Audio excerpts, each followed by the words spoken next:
starting to help. But I kind of got off track here about what we're talking about. But we need to realize the things that we do and things that we see, touch, and smell. It's all packed away in the back of our brain. That's why it's so important to read this once in a while. Every time you read this, where does that information go? The back of your brain. Absolutely. Now, the one thing about this book, when you read it, if you want to understand it, because a lot of people have read the Bible dozens of times and can't tell you half of what you all can tell me. Why? Because they just read it for the sake of reading it. They read it like a book. Like a book. And we need to study it here a little, there a little. Yes. And when you read this book, you ask one person to help you understand it. And who is that person? The Holy Spirit and God. The Holy Spirit will guide you into all truth if you read this book with His intercession. And when we're studying prophecies and everything like that, you need the Holy Spirit to open your mind to other things that goes along with these prophecies. And without Him, you're not going to understand them. Have you ever listened to someone try to explain to you prophecy from other churches? I can listen to it for like a minute. And then you start hearing things coming out of these preachers' mouths like, where did he get that at? That's so far from the truth that it's pathetic. And you can pick up on it right away. Why is that? Because the Holy Spirit has put it in your mind what and why these prophecies are in the Bible. So now that being said, let's go ahead and look at Daniel a little bit.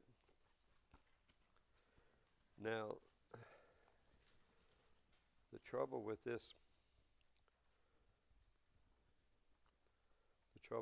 lesson is there's too much information.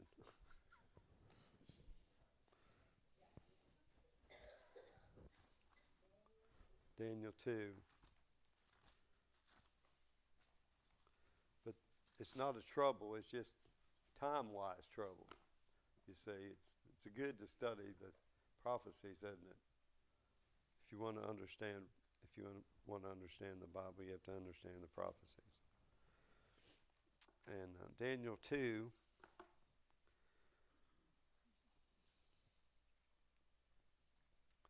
what is the main theme of Daniel 2? What's the main thing that happened in Daniel 2? The dream. It's interesting, isn't it, that who was Nebuchadnezzar? Would you say he was a world leader? Oh, absolutely. Absolutely. A world leader. What he said goes. And what's interesting is God gave him this vision. God gave him this vision. And what was the vision? What was the picture of the vision? The statue. The head of gold. Evidently, the head must have looked like him.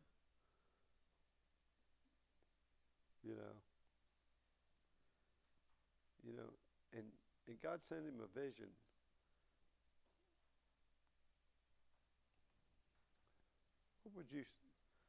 Why would you suppose God would use a person like King Nebuchadnezzar to show this vision to? Why didn't he just pick Daniel out to start with.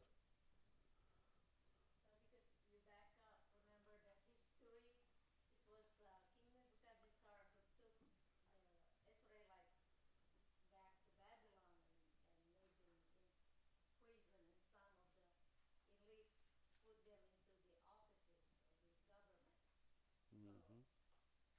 The bad things is about himself. He thinks that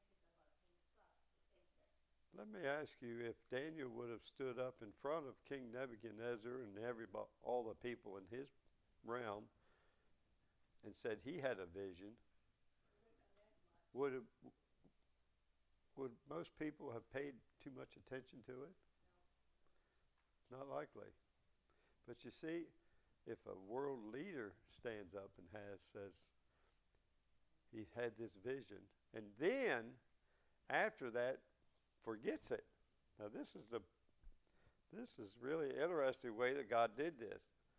He gave Nebuchadnezzar a dream, and it disturbed him a little bit.